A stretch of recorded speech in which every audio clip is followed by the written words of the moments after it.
طاغوت کیا ہے اور اس سے کون مراد ہے؟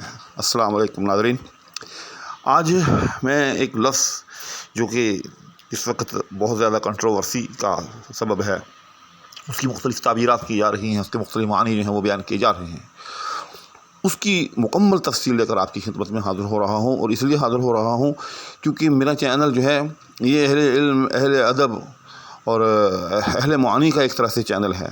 تو جب ایسا چینل ہے تو لفظ طاغوت جو کہ اس وقت اچھی خاصی کنٹروورسی کا سبب بنا ہوا ہے اور اس کے معنی کے اندر مختلف قسم کی آراء ظاہر کی جا رہی ہیں، تو وہ یہاں کیوں جو ہے واضح طور پر نہ بتایا جائے۔ چنانچہ آئیں بلا تاخیر ویڈیو کو شروع کرتے ہیں۔ سب سے پہلے یاد رکھیے گا کہ اس بحث کو ہم دو حصوں میں کریں گے۔ پہلا حصہ یہ کہ لفظ طاغوت کے معنی کیا ہیں، دوسرا حصہ یہ کہ اس سے مراد کون لوگ ہیں۔ جہاں تک لفظ طاغوت کے معنی کا تعلق ہے تو یاد رکھیے گا کہ اس کا مادہ جو ہے وہ اکثر مفسرین اور شارحین کے نزدیک وہ طغیان ہے، اور طغیان کو جاننے کے لیے آپ اپنی اردو کی طرف آ جائیں۔ جیسے کہا جاتا ہے کہ دریا کے اندر جو ہے بڑی طغیانی آئی ہوئی ہے، اور قرآن کریم کے اندر جو ہے اس پانی کے ساتھ جڑی طغیانی کا ذکر جو ہے وہ بھی موجود ہے کہ قوم نوح پر جب سیلاب کا عذاب آیا تو اس کے حوالے سے قرآن کریم کے اندر ہے کہ انا لما طغى الماء حملناكم في الجاریہ، کہ قوم نوح یعنی نوح علیہ السلام کی وہ قوم جو کہ ایمان لا چکی تھی، فرمایا کہ جب پانی نے سرکشی دکھائی یا طغیانی آئی تو ہم نے آپ کو جو ہے ایک کشتی کے اندر جو ہے وہ سواری کرا دی۔ الغرض طغیان یا طغیانی اس کا مطلب ہوتا ہے سرکشی کرنا، حد سے بڑھ جانا۔ جس طرح سے پانی جب تک دریا کے اندر رہے، چونکہ پانی کی حدود کیا ہے، یہ بڑی بات غور سے سمجھیے گا، آپ کو ایگزیکٹ سمجھ میں آ جائے گا کہ طغیانی کو طغیانی کیوں کہتے ہیں، اور طاغوت کو اگر طاغوت کہا گیا ہے تو کیوں کہا گیا ہے، اور اس کی روٹس جو ہیں وہ کیسے ہیں۔ چنانچہ جب تک کوئی پانی جو ہے وہ دریا کے اندر بہتا ہو، دریا کے کناروں تک محدود ہو، تو اس کو طغیانی نہیں کہتے۔ لیکن جب وہ پانی جو ہے وہ دریا کے کناروں سے نکل کر باہر بہنے لگتا ہے تو پھر ہم کہتے ہیں کہ دریا میں جو ہے وہ طغیانی آ گئی ہے یا جو ہے سیلاب آ گیا۔ تو یہاں ہماری جو ہے وہ بحث کا پہلا حصہ مکمل ہو جاتا ہے کہ طاغوت کا لفظ جو ہے وہ بیسیکلی طغیان یا سرکشی سے ماخوذ ہے، یعنی اس کی لغوی معنی اگر ہم کرنا چاہیں تو کیا کہیں گے، سرکشی پر آمادہ، سرکشی کرنے والا، اپنی حد سے نکل جانے والا۔ جس طرح سے کہ جب تک پانی جو ہے وہ دریا کی حدود کے اندر بہے، اس کے کناروں تک محدود رہے، یعنی جو کہ اس کی حد ہے اصل میں، تو ہم اس کو طغیانی نہیں کہتے، ہم اس کو سیلاب نہیں کہتے، ہم یہ نہیں کہتے کہ پانی سرکشی پر اتر آیا ہے۔ لیکن جو ہی وہ اپنی حد کراس کرتا ہے، اپنی لمٹس جو ہے ان کو کراس کرتا ہے، تو ہم کہہ دیتے ہیں کہ دریا کے اندر جو ہے وہ طغیانی آ گئی ہے، سیلاب آ گیا۔ الغرض ہماری بحث کا پہلا حصہ جو ہے اس سے ہمیں کیا معلوم ہوا کہ لفظ طاغوت جو ہے یہ سرکشی کے معنی رکھتا ہے لغوی طور پر۔ اب ہم آتے ہیں اپنے ٹاپک کے دوسرے حصے کی طرف کہ اس سے مراد کون لوگ ہیں۔ تو بس وہ جو دریا والی بات ہے اس کو پلے باندھ لیں، تو اس سے مراد وہی لوگ ہیں، یاد رکھیے گا، وہ اینٹیٹی ہے، کوئی بھی وہ چیز ہو سکتی ہے۔ یہ بھی میں آپ کو بتا دوں، ابھی تھوڑی دیر بعد میں مزید تفصیل میں جاؤں گا، کہ جو بھی اپنی لمٹ کراس کرے، جو بھی اپنی حد کراس کرے، ٹھیک، تو وہ طاغوت ہے۔ اب یہاں یہ بڑا ایک سوال پیدا ہوتا ہے کہ پھر اس سے مراد کون لوگ ہیں۔ خاص طور پر حکمرانوں کے بارے میں کہا جاتا ہے کہ حکمران جو ہیں وہ طاغوت ہیں۔ اس میں تھوڑا سا ابہام ہے، اس میں یوں سمجھیں کہ چیزوں کو مکس اپ کر دیا گیا ہے۔ اب میں آپ کو ان کو واضح طور پر آپ کو بتاتا ہوں۔ قرآن کریم کے اندر لفظ طاغوت کو جو ہے وہ اللہ کے بالمقابل جو ہے وہ بیان کیا گیا ہے۔ مثال کے طور پر قرآن کریم کے اندر سورہ بقرہ کے اندر ایک آیت ہے، فرمایا کہ اللہ ولی الذین آمنوا، کہ اللہ جو ہے وہ ایمان والوں کا ساتھی ہے، ان کا دوست ہے۔ یخرجہم من الظلمات الی النور، وہ انہیں اندھیروں سے روشنی کی طرف جو ہے وہ لاتا ہے۔ والذین کفروا، جبکہ جو کفار ہیں، اولیاءہم الطاغوت، وہ جو ہیں وہ شیطان یا طاغوت کے ساتھی ہیں۔ یخرجونہم من النور الی الظلمات، وہ انہیں نور سے جو ہے وہ ظلمات کی طرف جو ہے وہ لے کر جاتے ہیں۔ اولئک اصحاب النار، وہی آگ والے ہیں، ہم فیہا خالدون، وہ اس میں ہمیشہ رہیں گے۔ اسی طرح سے سورہ نساء کے اندر ہے کہ الذین آمنوا یقاتلون فی سبیل اللہ، والذین کفروا یقاتلون فی سبیل الطاغوت، یہاں فی سبیل اللہ اور فی سبیل الطاغوت دونوں کو بالکل ایک دوسرے کے مقابل جو ہے وہ بیان کیا گیا ہے، یا ہم یوں بھی کہہ سکتے ہیں کہ اللہ کے مقابل جو ہے وہ طاغوت کو بیان کیا گیا ہے۔ تو اب آپ کو اچھی طرح سے اس کی جو ہے وہ تشریح یا معنی جو ہے وہ سمجھ میں آ جائیں گے ان دونوں آیات کی روشنی کے اندر، کہ ایک ہے اللہ جل شانہ کی ذات، اس کا کام کیا ہے؟ ہدایت دینا۔ اللہ کا کام کیا ہے؟ روشنی کی طرف لانا، یعنی اندھیروں سے نکال کر روشنی کی طرف لانا۔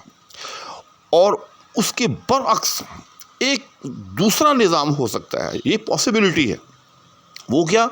کوئی بھی ایسا نظام ہو، کوئی بھی ایسی شخصیت ہو، وہ ایک فرد بھی ہو سکتا ہے، وہ ایک معاشرہ بھی ہو سکتا ہے، وہ ایک حکمران بھی ہو سکتا ہے، وہ ایک عام آدمی بھی ہو سکتا ہے، کہ جو بجائے ہدایت کے لوگوں کو گمراہی کی طرف لائے، لوگوں کو روشنی سے نکال کر اندھیروں کی طرف لائے، تو بس وہ طاغوت ہے۔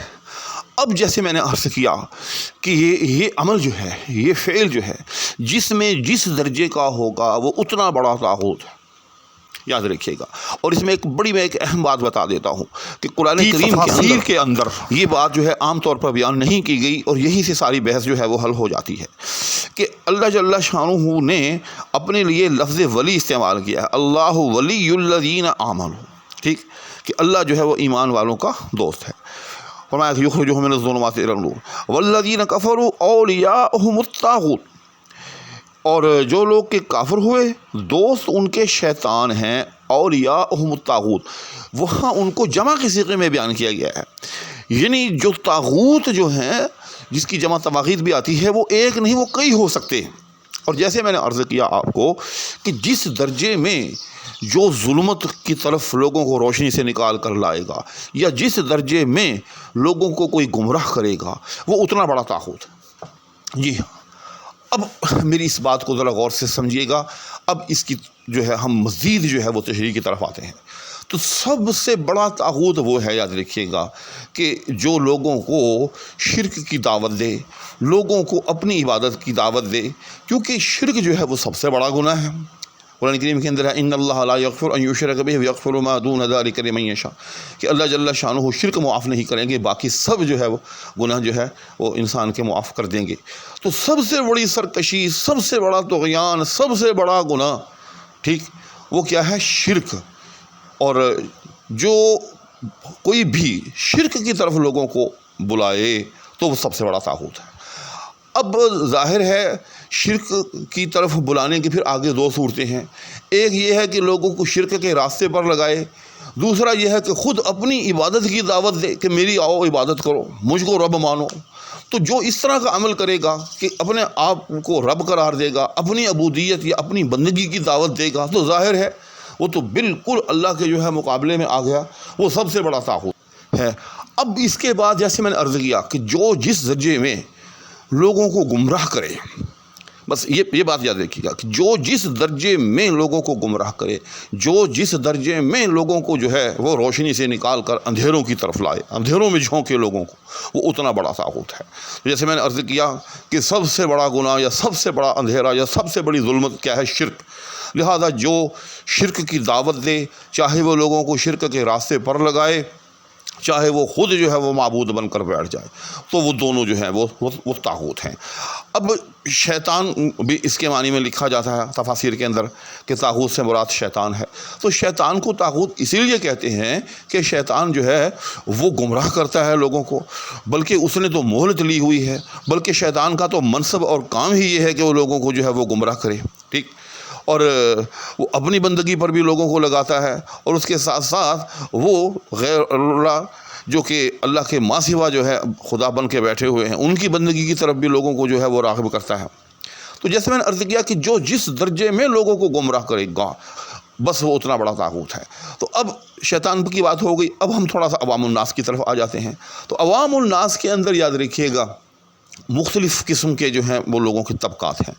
تو اس میں دو بڑے طبقات عام طور پر ہوتے ہیں، ایک حکمرانوں کا طبقہ اور دوسرا جو ہے وہ رعایا کا طبقہ ہوتا ہے۔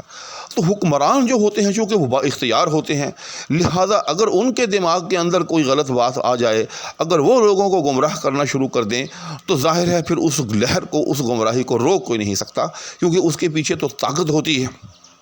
تو جب طاقت کے زور پر جو ہے گمراہی پھیلائی جائے تو ظاہر ہے وہ گمراہی جو ہے وہ بہت زیادہ جو ہے وہ پھیلے گی. لہذا اس لیے حکمرانوں کو بھی طاغوت قرار دیا جا سکتا ہے اگر وہ اللہ کے مقابلے میں جو ہے لوگوں کو جو ہے وہ کسی اور نظام کی، کسی اور راستے کی، کسی اور دین کی، کسی اور ملت اور مذہب کی جو ہے وہ دعوت دیں، لوگوں کو جو ہے وہ گمراہ کریں.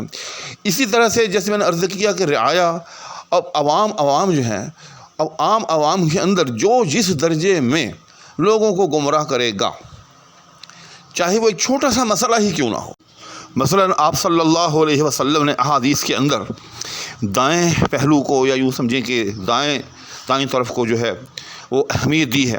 مثلا فرمایا کہ اگر آپ سونا چاہیں تو دائیں پہلو پر سوئیں، اسی طرح سے اگر آپ کھانا کھانا چاہیں تو دائیں ہاتھ سے کھائیں، اسی طرح سے اگر کوئی بھی بابرکت کام کرنا چاہتے ہیں تو اس کو دائیں طرف سے شروع کریں. اب اگر کوئی شخص جو ہے اس کی بجائے لوگوں کو یہ دعوت دے کہ آپ یہ سب کام جو ہیں جن کا بھی تذکرہ ہوا وہ بائیں ہاتھ سے کیا کریں، تو وہ بھی طاغوت ہے. کیوں؟ اس نے کیا کیا؟